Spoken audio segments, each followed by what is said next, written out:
हाँ, डॉक्टर के साथ परम पिता को भी तुम याद करो।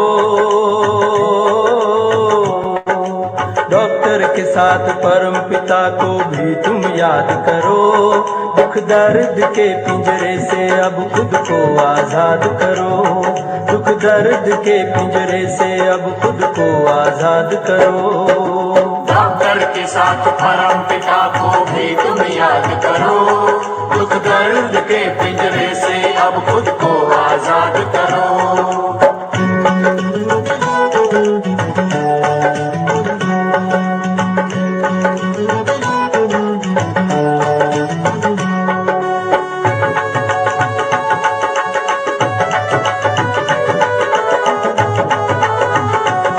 भगवान जिसके साथ है वो दुख में भी हंस लेते हैं।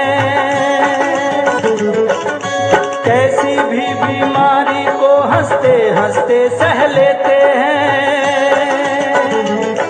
भगवान जिसके साथ है वो दुख में भी हंस लेते हैं। कैसी भी बीमारी को हंसते हंसते सह लेते हैं। बीमार होते भी कभी दुख की ना फरियाद करो। बीमार होते भी कभी दुख की ना फरियाद करो। डॉक्टर के साथ परम पिता को भी तुम याद करो। दुख दर्द के पिंजरे से अब खुद को आजाद करो। डॉक्टर के साथ परम पिता को भी तुम याद करो। दुख दर्द के पिंजरे से अब खुद को आजाद करो।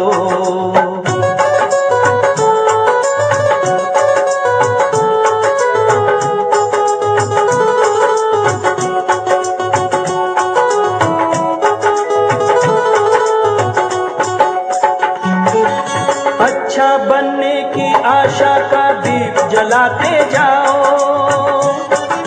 ओ छोड़ के चिंता रोग की एक शिव से योग लगाओ। अच्छा बनने की आशा का दीप जलाते जाओ। छोड़ के चिंता रोग की एक शिव से योग लगाओ। हर पल करते प्रभु का ध्यान, सांसों में वो साज भरो। हर पल करते प्रभु का ध्यान, सांसों में वो साज भरो। डॉक्टर के साथ परम पिता को भी तुम याद करो। दुख दर्द के पिंजरे से अब खुद को आजाद करो। डॉक्टर के साथ परम पिता को भी तुम याद करो। दुख दर्द के पिंजरे से अब खुद को आजाद करो।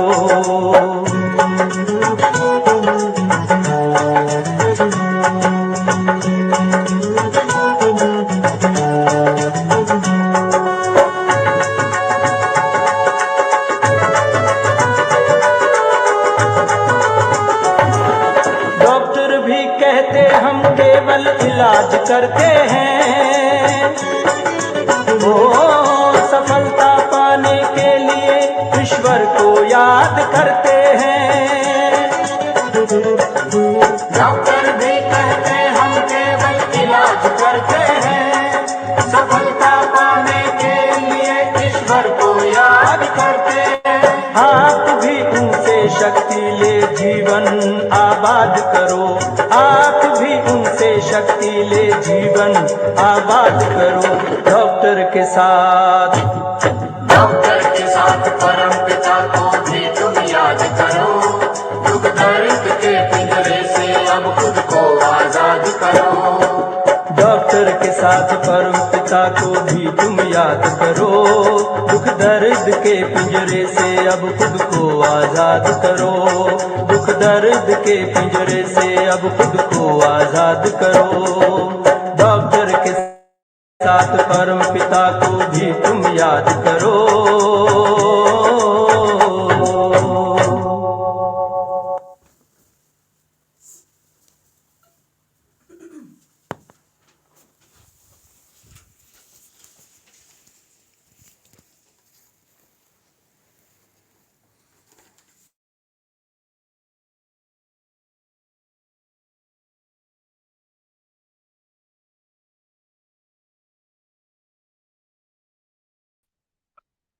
ओम शांति। ओम शांति। Good morning.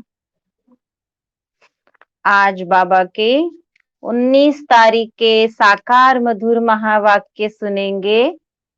आज बाबा बोले, मीठे बच्चे, ये सारी दुनिया रोगियों की बड़ी हॉस्पिटल है। सारे संसार को बाबा कई प्रकार के नाम देते हैं।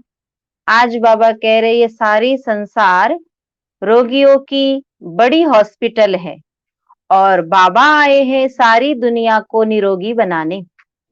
क्योंकि संसार में घोर कलह कलयुग के इस राज्य में, इस समय में, रावण के चुंगल में हर आत्मा कोई तन से, कोई मन से, कोई जन से दुखी, रोगी, अशांत हुई पड़ी है।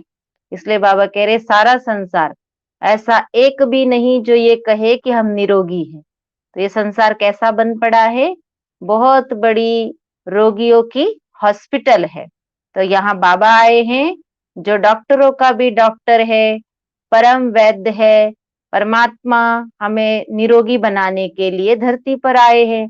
इसीलिए परमात्मा का एक नाम वैद्यनाथ भी है।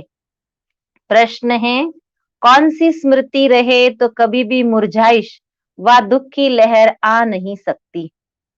कौन सी स्मृति बनी रहे तो दुख की लहर व मुरझाइश आ नहीं सकती?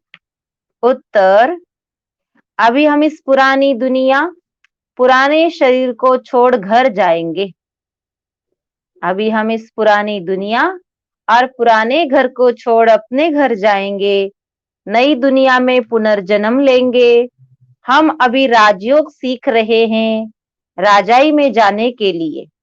बाप हम बच्चों के लिए रूहानी राजस्थान स्थापन कर रहे हैं। यही स्मृति रहे तो दुख की लहर आ नहीं सकती। आज बाबा ने स्वर्ग का एक नया नाम ऐड किया, रूहानी राजस्थान। बाबा कह रहे तुम्हारे लिए मैं क्या बनाने आया हूँ? रूहानी राजस्थान स्थापन करने आया हूँ। तुम्हें खुशी होनी चाहिए कि अब इस पतित पुरानी दुनिया और पुराने शरीर से हम वापस अपने घर जाएंगे। पुनर्जन्म तो हम स्वर्ग में ही लेंगे, जिसे बाबा हमारे लिए बना रहे हैं रूहानी राजस्थान। अगर यहाँ ये स्मृति रहे तो कभी भी दुख की लहर आ नहीं सकती।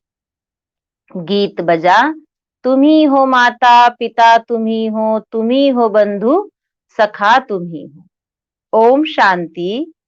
गीत कोई तुम बच्चों के लिए नहीं है, नए नए को समझाने के लिए है। गीत हमारे लिए क्यों नहीं है?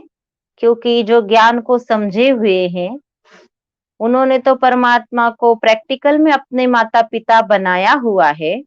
तो बाबा कह रहे हैं, बच्चे ये गीत आदि तो नए बच्चों को समझने के लिए हैं।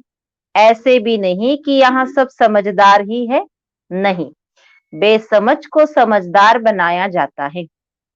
सभी समझदार ऐसा नहीं है, बेसमझ को ही समझदार बनाया जाता है। तो बाबा कह रहे बच्चे समझते हैं हम कितने बेसमझ बन गए थे। जब ज्ञान की समझ हमें नहीं थी तो हम भी क्या थे? बेसमझ थे। अब बाबा ने आकर क्या बनाया? हमें समझदार बनाया। अब बाबा हमको समझदार बनाते हैं। जैसे स्कूल में पढ़कर बच्चे कितने समझदार हो जाते हैं।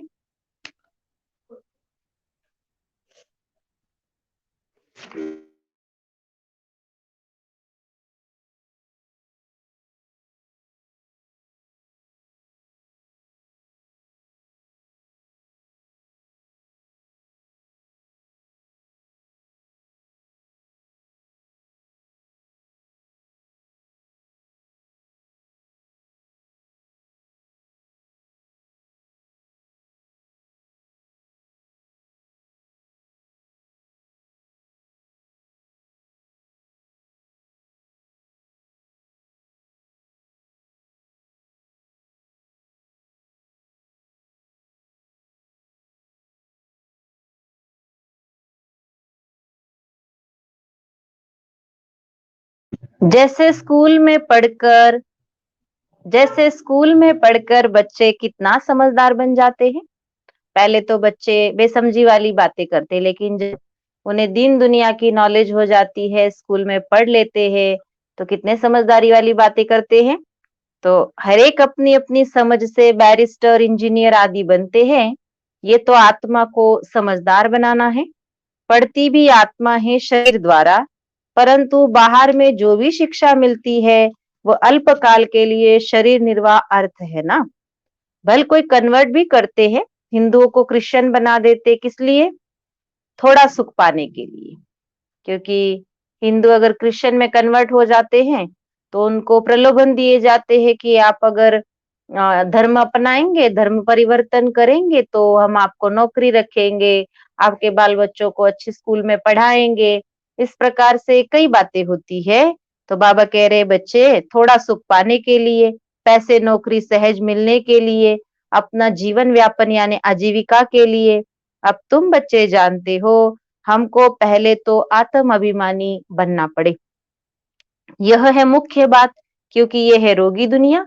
ऐसा कोई मनुष्य नहीं जो रोगी नहीं बनता हो। कुछ ना कुछ तो हर एक को कोई ना कोई तकलीफ जरूर है। और अगर किसी का भले तन तंदुरुस्त दिखता हो, वो मोटा ताजा बहुत हेल्दी वेल्दी दिखता हो, लेकिन जरूरी नहीं है कि वो सही है।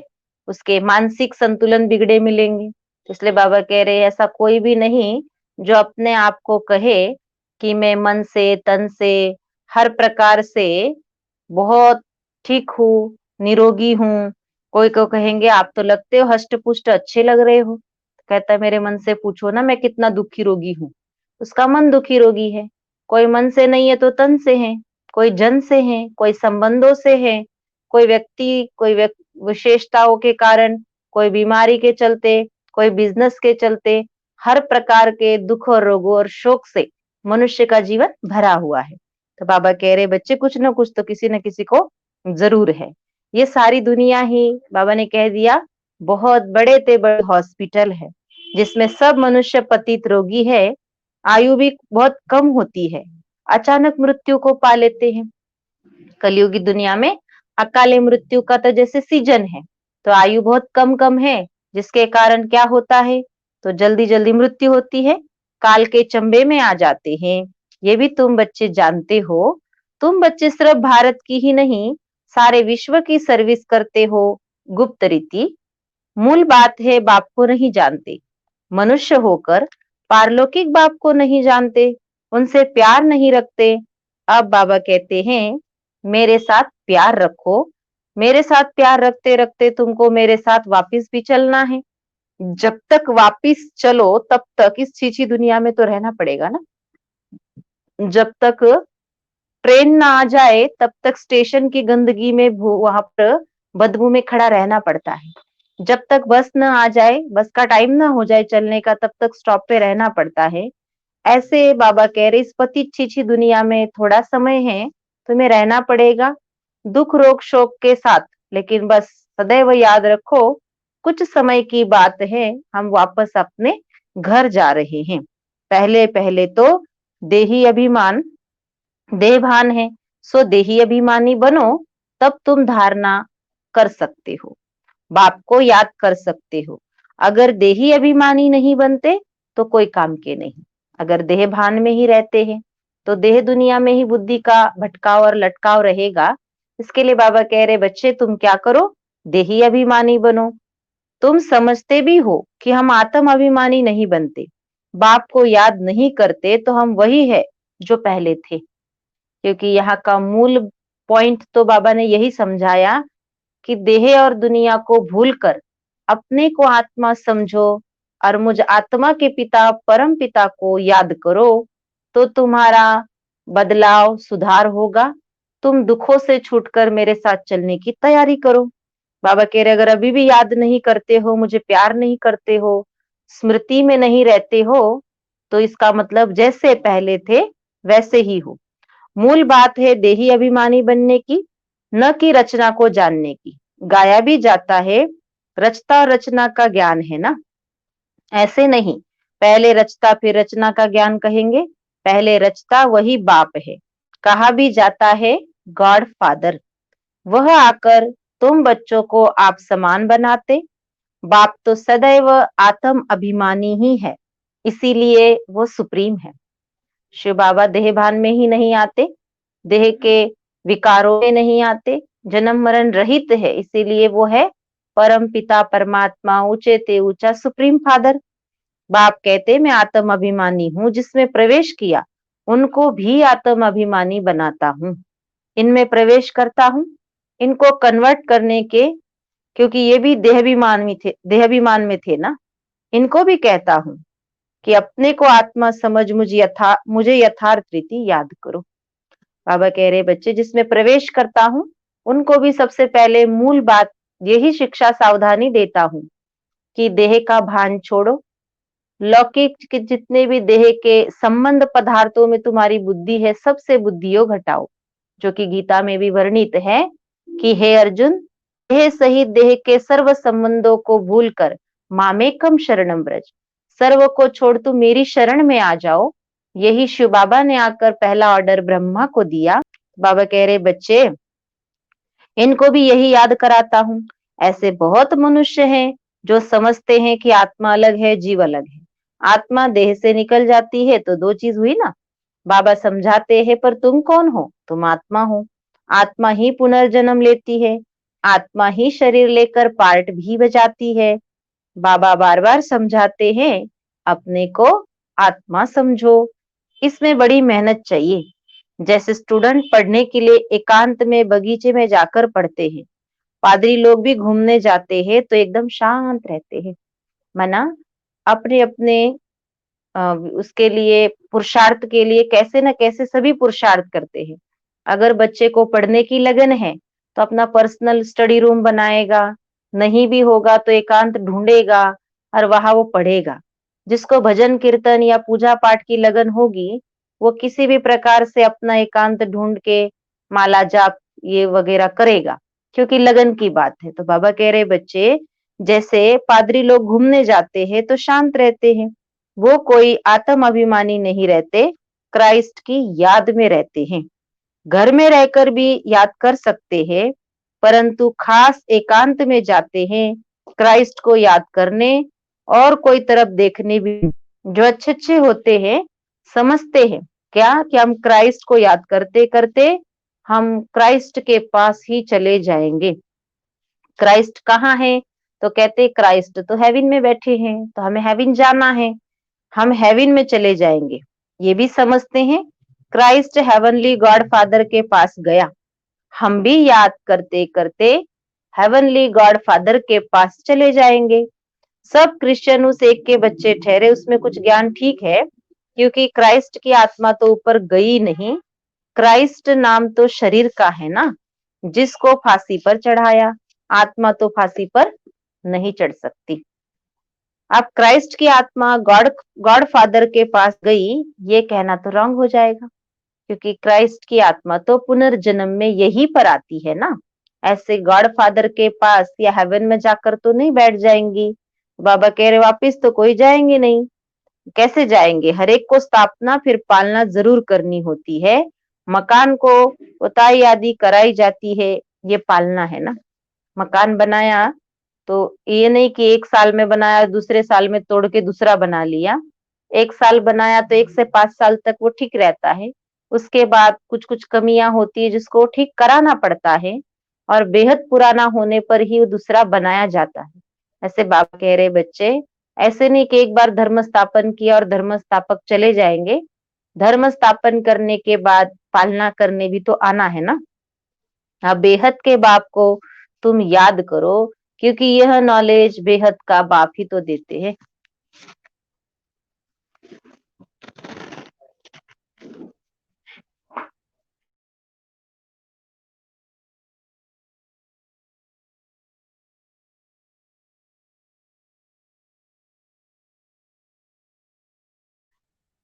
अब बेहद के बाप को तुम याद करो, ये नॉलेज बेहद बाप के सिवाय कोई दे नहीं सकते।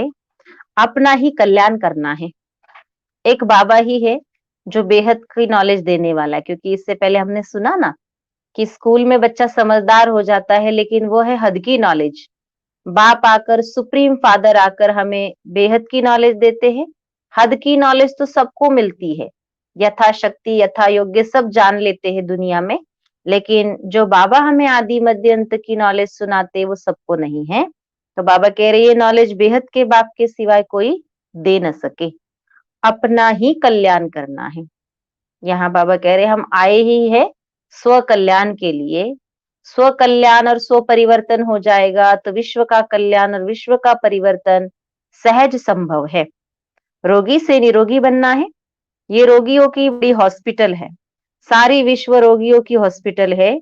रोगी जरूर जल्दी मर जाएंगे ना, बाप आकर इस सारे विश्व को निरोगी बनाते हैं। इस कलयुगी दुनिया को बाबा कह रहे सारा संसार क्या है, हॉस्पिटल है। बीमारियों से सभी मनुष्य ग्रसित है, तो जो रोग लग जाए तो बचने की उम्मीद आशा कम हो जाती है। तो बाबा कह रहे जल्दी से इसका परिवर्तन होना जरूरी है ना, सभी शरीर छोड़ जाएंगे तो सारी विश्व रोगी है, रोगी जल्दी मर जाएंगे। बाबा निरोगी बनाते, ऐसे नहीं कि यहाँ ही निरोगी बनेंगे। बाबा कहते हैं निरोगी होते हैं नई दुनिया में, पुरानी दुनिया में निरोगी तो हो न सके। ये लक्ष्मी नारायण देखो कैसे है निरोगी, एवर हेल्दी, वहां आयु भी बड़ी होती है। रोगी कहाँ, तो बाबा ने कहा इस दुनिया में वाइसलेस रोगी नहीं होते, वो तो संपूर्ण निर्विकारी है। बाबा खुद कहते हैं इस समय सारी विश्व और खास भारत रोगी है। तुम बच्चे पहले पहले निरोगी दुनिया में आते, निरोगी बनते हो याद की यात्रा से। हम सबसे पहले जब सतयुगी दुनिया में उतरे तो उस दुनिया को कहते हैं निरोगी दुनिया, निर्विकारी दुनिया, जहां पर कोई भी प्रकार का रोग शोक दुख पीड़ा नहीं थी। तो बाबा कह रहे पर ऐसी दुनिया हमने कैसे पाई, हम उस दुनिया में कैसे गए, तो हमने वो दुनिया का जो पद पाया वो याद की यात्रा से। याद से तुम चले जाएंगे अपने स्वीट होम, हमारा मीठा घर परम धाम। एक यह भी एक यात्रा है, आत्मा की यात्रा है, बाप परमात्मा के पास जाने की। ये कौन सी यात्रा, तो बाबा ने कहा ये है रूहानी यात्रा, स्पिरिचुअल यात्रा। जो हमारा एक्चुअल में घर है वहां हम आत्माओं को वापस जाना है, इसलिए ये रूहानी यात्रा कहो या स्पिरिचुअल यात्रा, ये अक्षर कोई समझ नहीं सकेंगे। तुम भी नंबरवार जानते हो परंतु भूल जाते हैं कि हम इस दुनिया में यात्री है। यहाँ पर तो हम यात्रा पर हैं, हम यहाँ पार्टधारी हैं। बाबा कह रहे हैं याद दिलाने से तो याद आता है, और मनुष्य कहते भी है ये दुनिया मुसाफिर खाना है, एक दिन आए एक दिन जाना ही है। लेकिन फिर भी बाबा कह रहे बच्चे यात्री यात्रा पर होते हुए भी भूल जाते हैं, यानी कि हम इस संसार में रहते रहते वापसी की जो हमारी यात्रा है उसको भूल गए हैं। बाप कहते बच्चे अब भूल जाते हैं। मूल बात है यह समझाना बहुत सहज है, परंतु समझाए वह जो खुद भी रूहानी यात्रा पर हो। खुद होगा नहीं, दूसरे को बताएगा तो क्या तीर लगेगा। जो रूहानी यात्रा पर है, जिसे सदैव स्मृति रहती है कि हमें वापस अपने घर जाना है, हमें इस पतित पुरानी दुनिया में अब नहीं रहना है, जो सदैव स्मृति में है वही दूसरों को स्मृति दिला सकता है। जैसे कोई अटेंशन से ट्रेन में बैठा है और कोई बाहर उतर जाए तो उसको वही याद दिला, अरे अरे जल्दी से अंदर आ जाओ, ट्रेन चल ना पड़े, आप रह ना जाओ। तो यात्री स्मृति वही दिला सकता है जो अंदर है। अगर दोनों ही बाहर घूम रहे तो कौन किसको स्मृति दिलाएगा। ऐसे बाबा कह रहे जिसको सदैव स्मृति है कि हम यहाँ रूहानी यात्रा पर है, हमारी यात्रा है वापस अपने घर चलना है, पर जो यात्रा पर होगा वो दूसरों को बताए तो तीर लगे। सच्चाई का जौहर चाहिए। हम बाबा को इतना याद करते हैं कि है जो बस। स्त्री पति को कितना याद करती है, ये है पतियों का पति, बापों का बाप, गुरुओं का भी गुरु।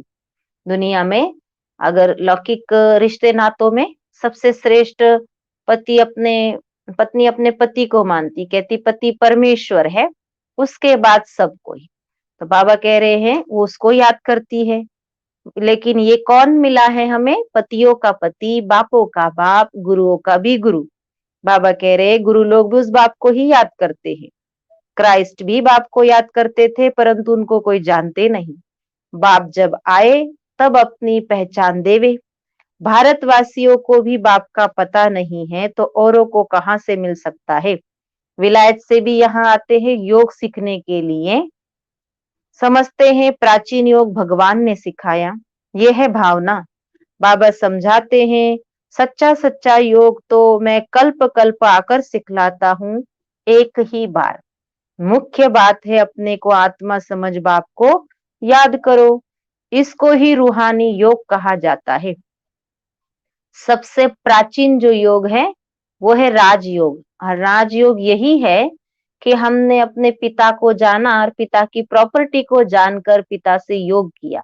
उस योग से जो प्राप्तियां हुई वो प्राचीन थी, यानी हम सतयुग में चले, फिर हमने 5000 वर्ष का चक्र लगाया। बाबा कह रहे, बाबा समझाते हैं कि सच्चा सच्चा योग तो है मैं कल्प कल्प आकर सिखाता हूँ। मुख्य बात है अपने को आत्मा समझो और बाप को याद करो, इसको रूहानी योग कहा जाता। बाकी दुनिया में जिस्मानी योग बहुत है, जिस्म की रूपरेखा को ठीक रखने के लिए हर प्रकार के योग है, जिसको शारीरिक योगा कहते हैं, योगासन कहते हैं। आप योग एक परमात्मा से आत्मा का योग अलग है, और दुनिया में कभी भी शरीर के योग करते हैं उसको योग नहीं कहते, उसको योगासन कहते हैं।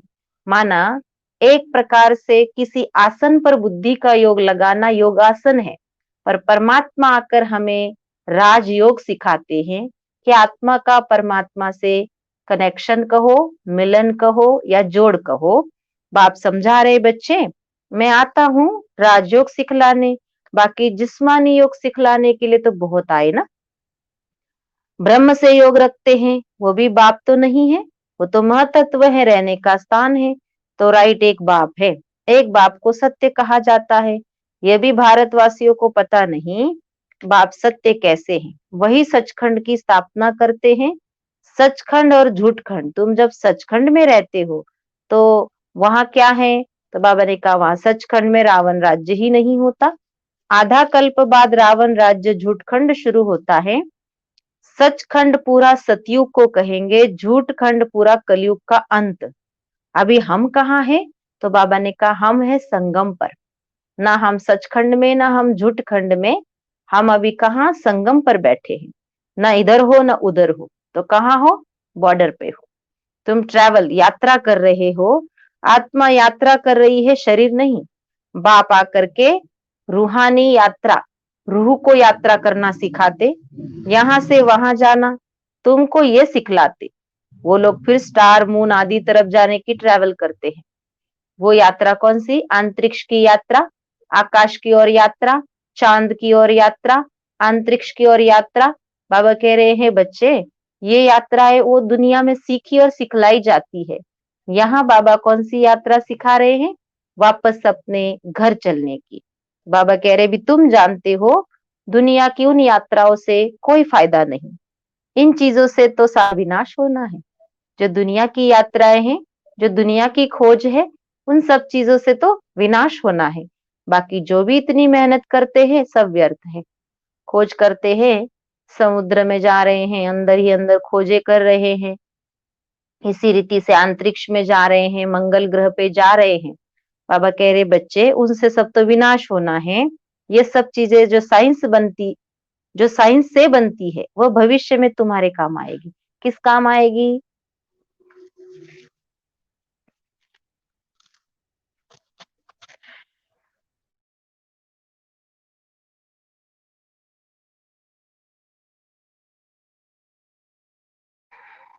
बाबा कह रहे बच्चे जो भी विज्ञान चीजें खोज कर रहा है वो तुम्हारे काम आएगा भविष्य में। यानी सतयुग की दुनिया में हमें खोज करने की जरूरत ही नहीं ना, कि सारी खोज यहाँ से ही पूरी हो जाएगी और सारी मेहनत ये करेंगे, लेकिन बाबा कह रहे हैं इनकी मेहनत सारी व्यर्थ है।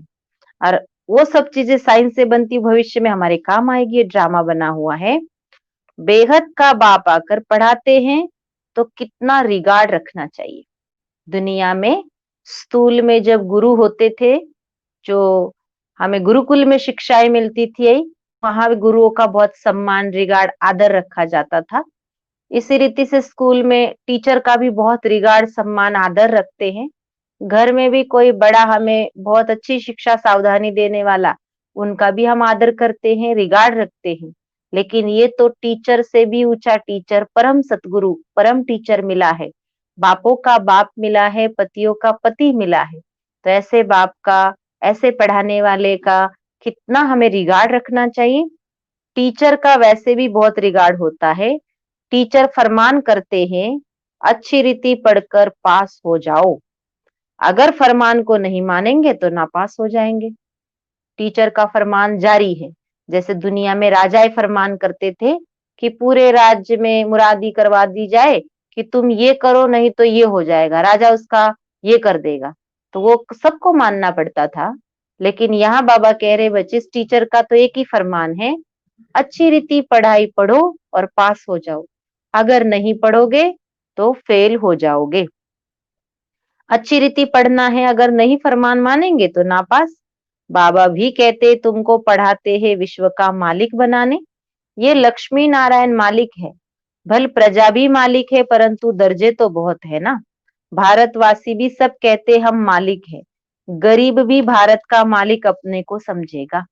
कहते भारत मेरा देश है, तो क्या मैं भारत का मालिक हूँ? लेकिन फिर भी कहने अर्थ कह सकते हैं, दर्जा जो जिसका है वो वही रहेगा। ऐसे हम कहलाएंगे सभी स्वर्गवासी, पर स्वर्गवासियों में सबके दर्जे तो अलग होंगे ना।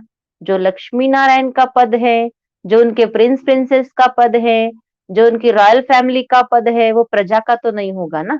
तो प्रजा प्रजा ही कहलाएगी। लेकिन फिर भी नशा रहता है कि हम इस देश के वासी हैं या हम स्वर्गवासी है। बाबा कह रहे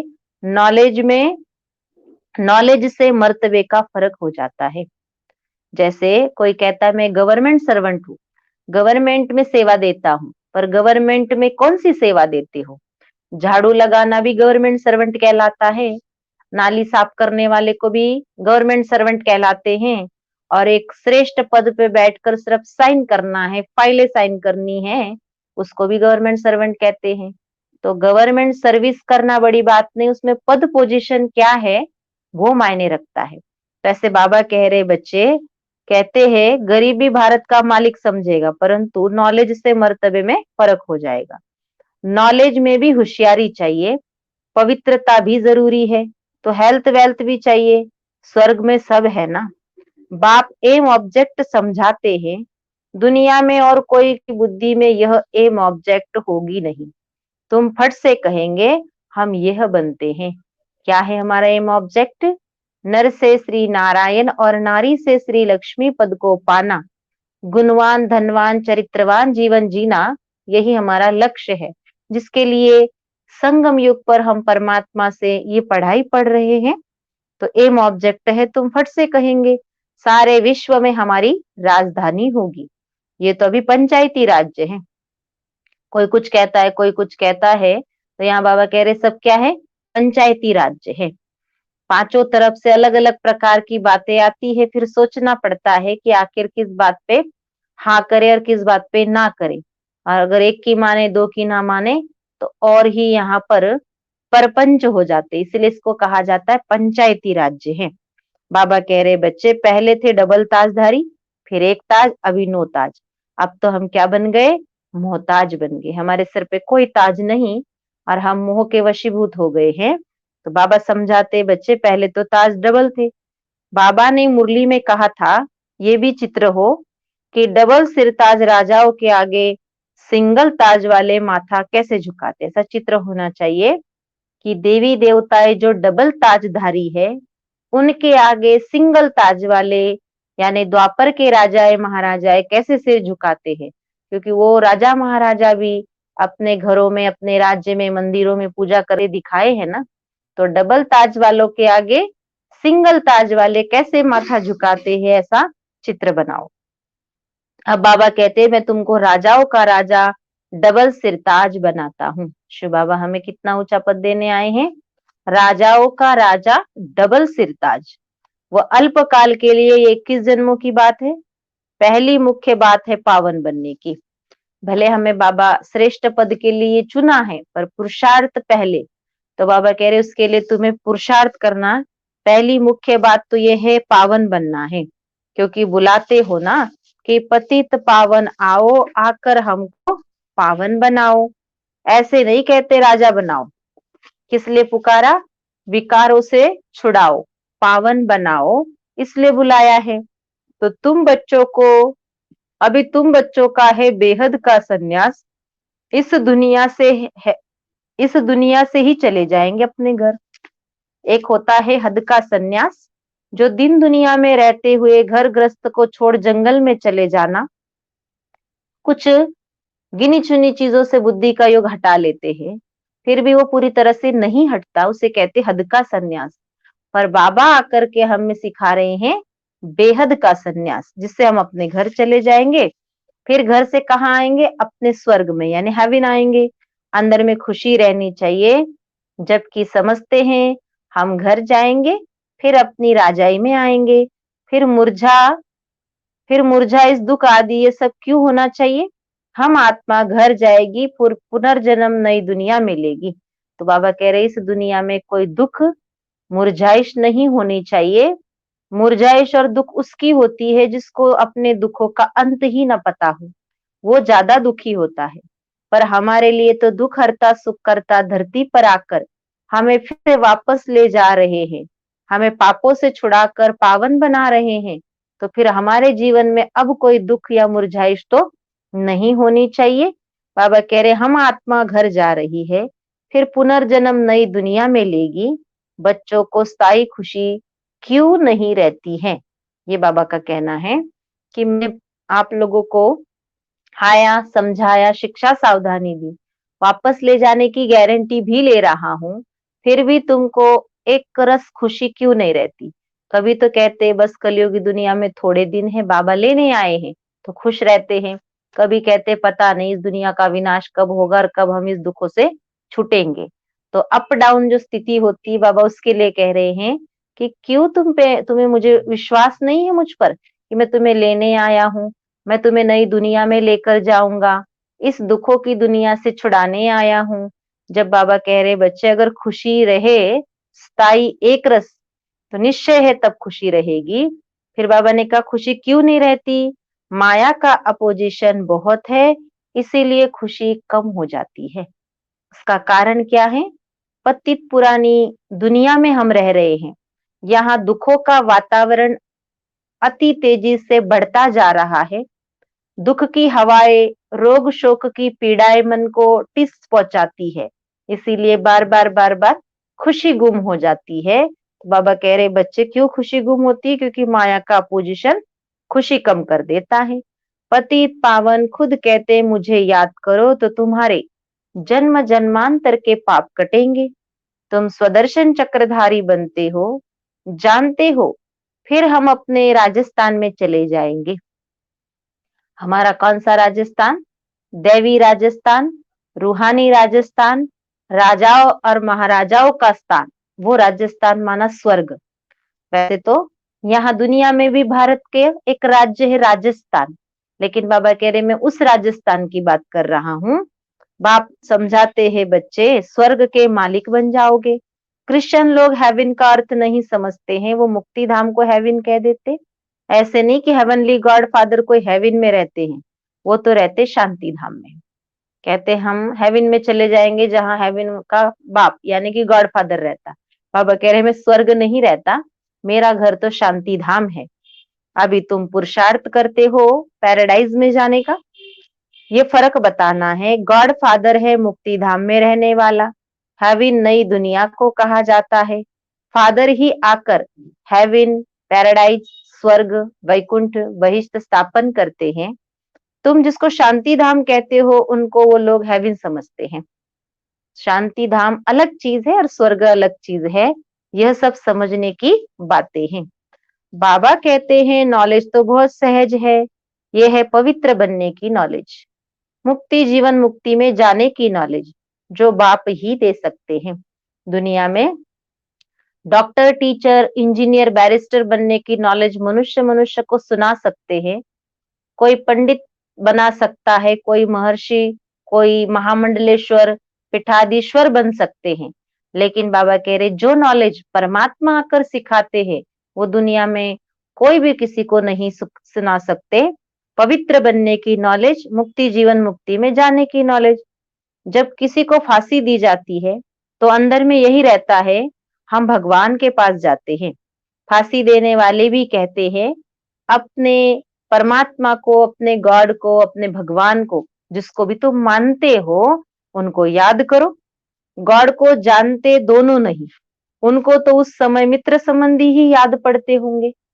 भले वो कह रहे हैं कि चलो तुम्हारी फांसी है, आज तुम्हें फांसी पर लटकना है, तो तुम अपने पिता को या भगवान को याद करो। तो भगवान का तो सत्य परिचय उसे है ही नहीं, तो बाबा कह रहे वो किसको याद करता होगा? तो अपनी दिन दुनिया में जिससे भी उसका बुद्धियोग संलग्न है उसे याद करता होगा। जैसे उसके कोई देहधारी मित्र संबंधी बाल बच्चे आदि आदि, तो भगवान को तो कैसे याद करे? फांसी देने वाले को भी भगवान का नहीं परिचय, और फांसी जिसको हो रही है उसको भी नहीं है परिचय। तो बाबा कह रहे बच्चे, फांसी देने वाले भी कहते गॉड को याद करो, परंतु गॉड को जानते तो दोनों नहीं है। उनको तो उस समय कोई मित्र ही याद आते होंगे। गायन भी है अंत काल जो स्त्री सिमरे वो कहाँ जाएगा? तो कहते वलवल योनि वो उतरे। अब बाबा कह रहे बच्चे, अंत काल जो स्त्री सिमरे वलवल योनि वो उतरे। कोई ना कोई याद जरूर रहता है। ऐसा तो नहीं है कि अंत काल में सिवाय परमात्मा के कोई याद ही ना आए। बाबा कह रहे उसके लिए बहुत लंबे समय का अभ्यास और प्रैक्टिस होगी, तो अंत काल में कोई भी स्त्री, सगे संबंधी, व्यक्ति, वस्तु, पदार्थ, वैभव याद नहीं आएंगे। लेकिन अभ्यास ही नहीं होगा तो अंत काल में बाल बच्चे, स्त्री पुरुष आपस में एक दूसरे को याद करे और शरीर छूटे, तो फिर बाबा ने उसके लिए कहा अंत काल जो स्त्री सिमरे नरक का द्वार पाए। बाबा कह रहे बच्चे, कोई ना कोई याद तो रहता ही होगा।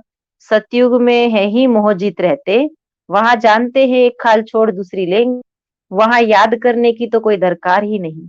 इसलिए कहते हैं दुख में सिमरन सब करे, सुख में करे न कोई। सुख में सिमरन करे तो फिर दुख काहे को होवी। तो यहाँ दुख है इसलिए याद करते हैं कि भगवान से कुछ मिले। अब बाप कहते हैं बच्चे, वहां तो सब कुछ मिला ही हुआ है। तुम कह सकते हो हमारा उद्देश्य है मनुष्य को आस्तिक बनाना। सबको अपना उद्देश्य सुनाने की बात है तो बोलो सभी नास्तिक है। अब दुनिया में इस बात को भी कोई नहीं मानते हैं। कहते हैं अरे हम रोज उठ के आध्यात्मिक किताबें पढ़ते हैं, गीत सुनते हैं, भजन सुनते हैं, मंदिर जाते हैं, वार त्योहार में हम परमात्मा को जरूर याद करते हैं, तो हम तो नास्तिक नहीं है ना। तो समझते कि हम थोड़ा बहुत भी इस आस्तिकता में ध्यान तो देते ही है ना, फिर आप हमें नास्तिक कैसे कह सकते हो? पर जब तक हमें सत्य परमात्मा का परिचय नहीं है, जब तक हम अपने सत्य पिता को और अपने धाम को नहीं जानते, स्व को नहीं जानते, तब तक हम नास्तिक ही है।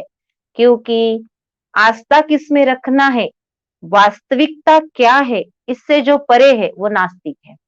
भले हम आस्था रखते देवियों में, देवताओं में, प्रकृति में, किसी साधु में, संत में, गुरुओं में, हर एक की अपनी आस्था का विषय अलग अलग है, पर आस्था वास्तविकता से अलग होती है। तो इसीलिए आस्था बहुत है दुनिया में, पर वास्तविकता उनको पता नहीं, इसलिए अंधश्रद्धा का रूप बन गया। तो बाबा कह रहे सभी क्या बन गए हैं? नास्तिक बन गए। अब नास्तिक को क्या बनाना है? आस्तिक बनाना है, धनी का बनाना है।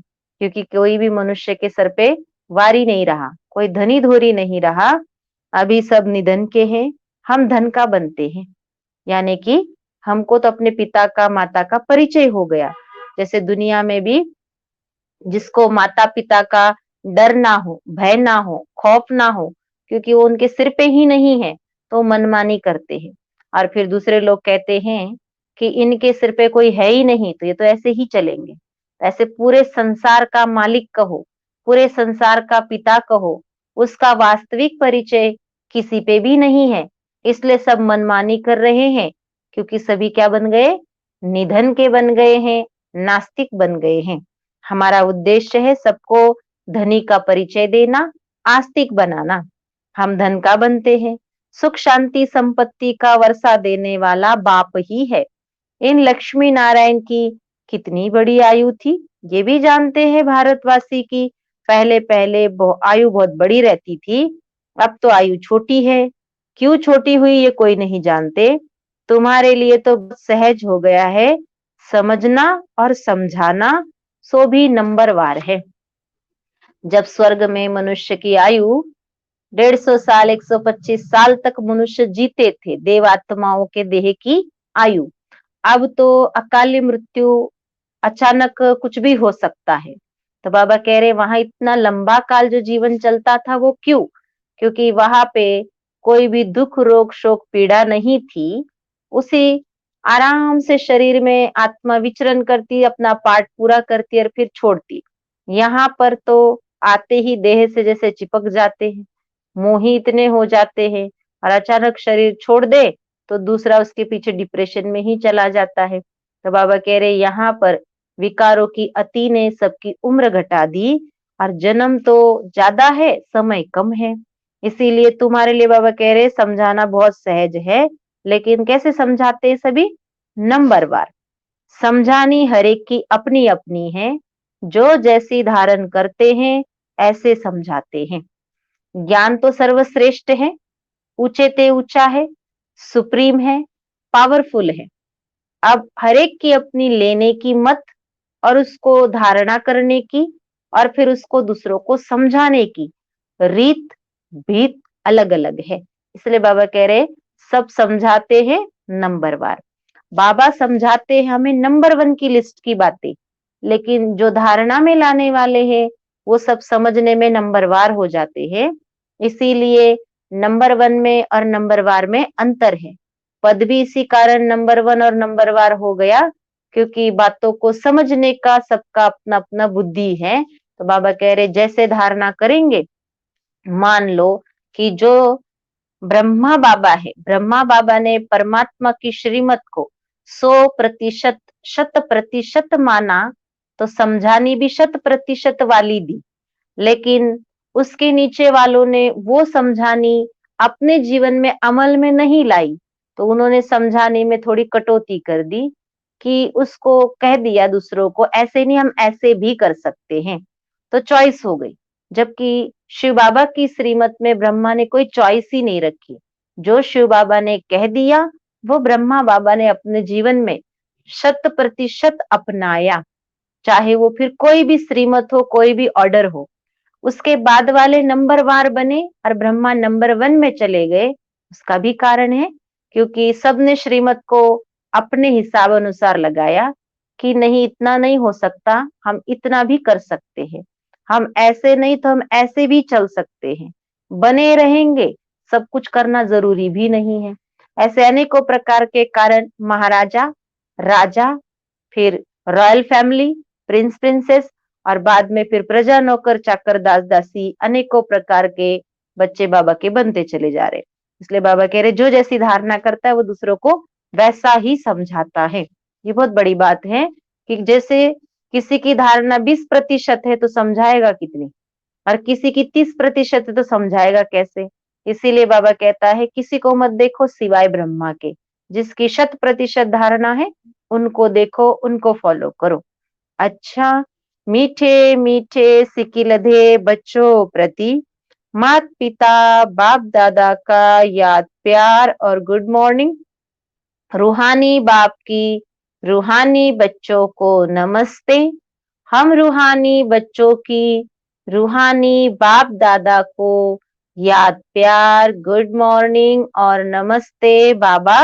नमस्ते, सदा रहेंगे हंसते। शुक्रिया बाप दादा, शुक्रिया आपका, बहुत बहुत शुक्रिया। वाह बाबा वाह, वाह बाबा वाह। तो पूरी मुरली में से बाबा ने जो धारणा के लिए धारणा बिंदु सुनाए, सुनते हैं पहली पॉइंट। जैसे बाप सदैव आत्म अभिमानी है, ऐसे आत्म अभिमानी रहने का पूरा पूरा पुरुषार्थ करना है। बाबा ने कहा जिस देह में आता हूं उसको भी पहला ऑर्डर यही देता हूं, कि अपने को आत्मा समझो, देह नहीं। उसका भी देह भान खत्म कर देता हूं। ऐसे बाबा सदैव आत्म अभिमानी है, ऐसे आत्म अभिमानी रहने का पूरा पूरा पुरुषार्थ करना है। एक बाप को दिल से प्यार करते करते बाप के साथ घर चलना है।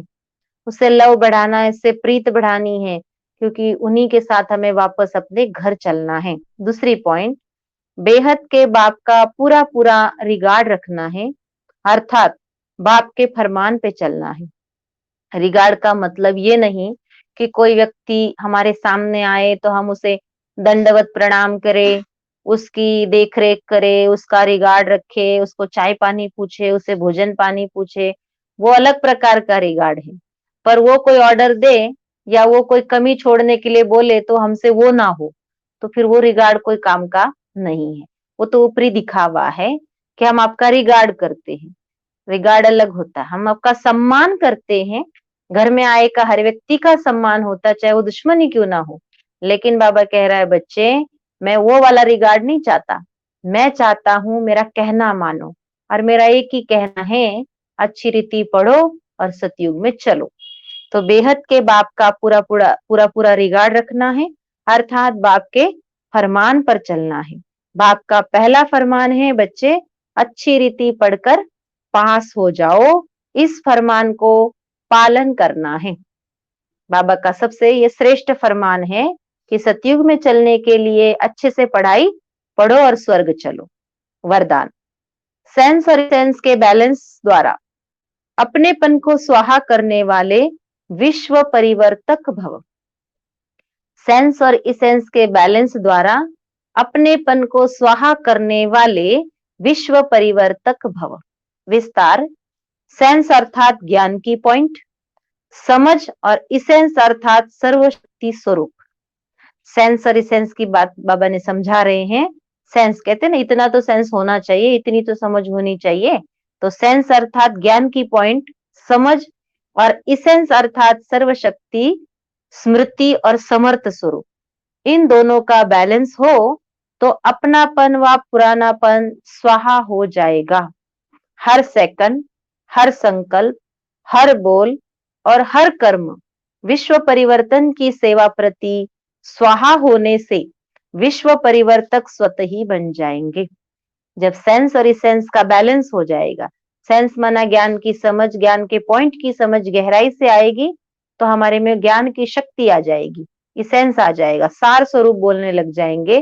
तो सेंस और इसेंस की समझ आने से, दोनों का बैलेंस होने से अपनी जो खिचड़ी है मन की, अपनापन पुरानापन स्वाहा हो जाएगा। हर सेकंड, हर संकल्प, हर श्वास, हर बोल, हर कर्म विश्व परिवर्तन के प्रति, सेवा प्रति स्वाहा होने से हम विश्व परिवर्तक बन जाएंगे। जो अपनी देह की स्मृति सहित स्वाहा हो जाते हैं, उनके श्रेष्ठ वाइब्रेशन द्वारा वायुमंडल का परिवर्तन सहज हो जाता है। जो अपने देह की स्मृति सहित स्वाहा हो जाते हैं। एक तो हम दुनिया की विस्मृति में बैठकर फिर परमात्मा को याद करें, पर सबसे पहला काम है देह से विस्मृत होना, यानी अपने स्वरूप में टिक जाना, आत्म अभिमानी बन जाना। तो स्वस्मृति और देह की स्मृति, उसमें बाबा क्लियर करा रहे कि बच्चे देह की स्मृति सहित स्वाहा हो जाना, उनके श्रेष्ठ वाइब्रेशन द्वारा वायुमंडल परिवर्तन सहज हो जाएगा। स्लोगन, प्राप्तियों को याद करो तो दुख व परेशानी की बातें भूल जाएगी। दुनिया में भी ये परम सत्य है कि अगर किसी व्यक्ति से स्नेह बढ़ाना है, व्यक्तियों को याद करे तो स्नेह बढ़ता है। और जिसे हमें वैराग्य लाना है, जिससे हमें अपनी बुद्धि का योग हटाना है, उसकी कमियों को गिनना है। तो भगवान कह रहा है, बच्चे भगवान के द्वारा तुम्हें क्या क्या प्राप्त हो रहा है। अभी भविष्य की प्राप्ति तो छोड़ो, पर अभी वर्तमान में भी परमात्मा हमें प्राप्ति संपन्न बना रहा है। इन प्राप्तियों की लिस्ट अगर आप याद करो तो दुख व परेशानियों की बातें भूल जाएंगे, क्योंकि माया रावण उस लिस्ट में ले जाता है कि कलयुगी दुनिया में कितने प्रकार के दुख है, कितने प्रकार की परेशानियां हैं। तो मनुष्य यही बोलते हैं, मैं दुखी हूं, मैं परेशान हूं। पर बाबा कहते हैं, बच्चे तुम दुख और परेशानी की दुनिया में रहते हुए भी बेपरवाह हो, सुखी हो। क्यों? क्योंकि तुम्हें कौन मिला और क्या मिला, इसकी स्मृति है। तो हमें परम सत्ता परमात्मा पिता मिला, वो हमें पढ़ा रहे हैं, हमें टीचर बनकर, वो हमें स्वर्ग ले जाने की गारंटी कर रहे हैं। और अति तमो प्रधान भयंकर वातावरण में भी हमारे अंत तक की, लास्ट श्वास तक की भी गारंटी करते हैं कि यहाँ पर भी तुम्हें मैं बहुत अच्छे से हिसाब किताब पूरा करा के फिर लेकर जाऊंगा। पर उसके लिए एक ही कंडीशन है कि तुम मुझे और सिर्फ मुझे याद करो। तो प्राप्तियों को याद कर दुख व परेशानियों को भूलना है। सेंस और सेंस के बैलेंस द्वारा अपनेपन को स्वाहा करने वाले और विश्व परिवर्तक का टाइटल लेना है। बेहद के बाप का पूरा रिगार्ड रखना है, और रिगार्ड रखना माना उनका कहना मानना, उनका फरमान मानना। और उनका सबसे श्रेष्ठ फरमान है, अच्छे से पढ़ाई पढ़ो और स्वर्ग के लिए तैयारी करो। तो जैसे बाबा अपने स्वरूप में रहते हैं, हमें भी अपने स्वस्वरूप में रहना है। उसके लिए बाबा ने कहा, एक बाप को दिल से प्यार करो, बाप को याद करो, क्योंकि हमें उन्हीं के साथ वापस अपने घर जाना है। बाबा ने कहा, ये पूरी दुनिया क्या है? एक बहुत बड़ा रोगियों का हॉस्पिटल है। बाबा आए हैं सबको निरोगी बनाने के लिए। तो हमें क्या करना है? उस परम निरोगी बनाने वाले परमात्मा को, वैद्यनाथ को बहुत अच्छे से प्यार से याद करना है। बाबा ने कहा, सदैव स्मृति रहे कि बस थोड़े से दिन हैं, हमें इस पतित पुरानी छीछी दुनिया से, दुखों की दुनिया से, इस दुख के हॉस्पिटल से छुट्टी मिलने वाली है। वापस अपने घर जाएंगे, फिर पुनर्जन्म अपने स्वर्ग में ही लेंगे। तो हम स्वर्ग चलने वाले हैं और स्वर्ग रचयिता हमें लेने आए हैं। इस खुशी में रहना है, कभी भी मुरझाइश में नहीं आना है। तो हम भले दुख की दुनिया में रहते हैं, लेकिन हमें वापस जाने की लगन है। तो कोई दुख की बात ही नहीं है, थोड़े समय की बात है। बस हम चले कि चले, इस स्मृति में सदैव खुश रहेंगे। ओम शांति।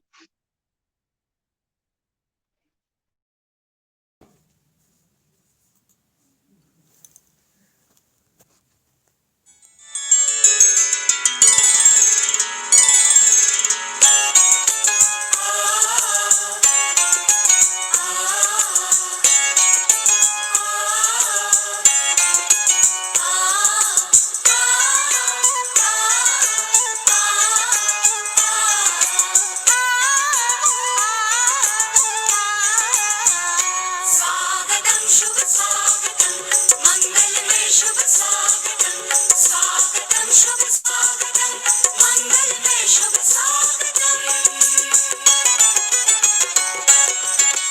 चलो चले सतयुग में कलयुग की बातें छोड़े चलो चले सतयुग में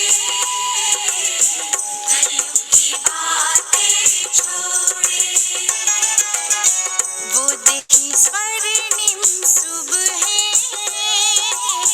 अंधियारों से मुख मोड़े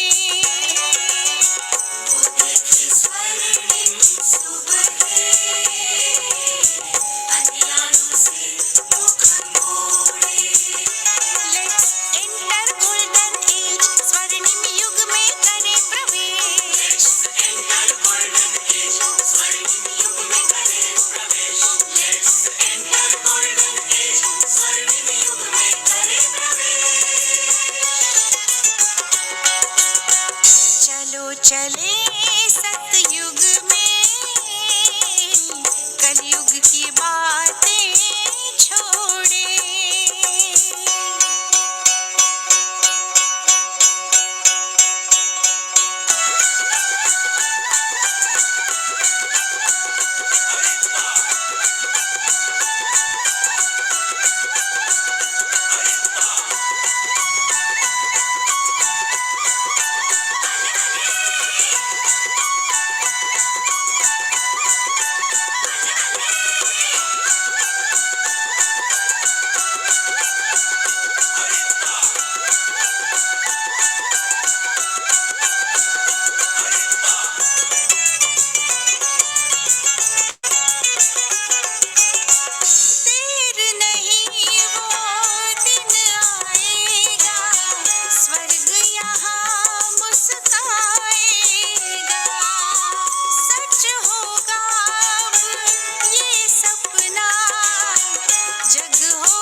Let's enter golden age, स्वर्णिम युग में करें प्रवेश.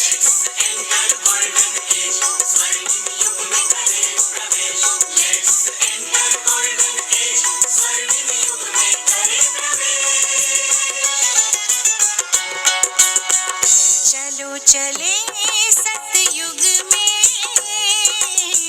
कलयुग की बातें छोड़े.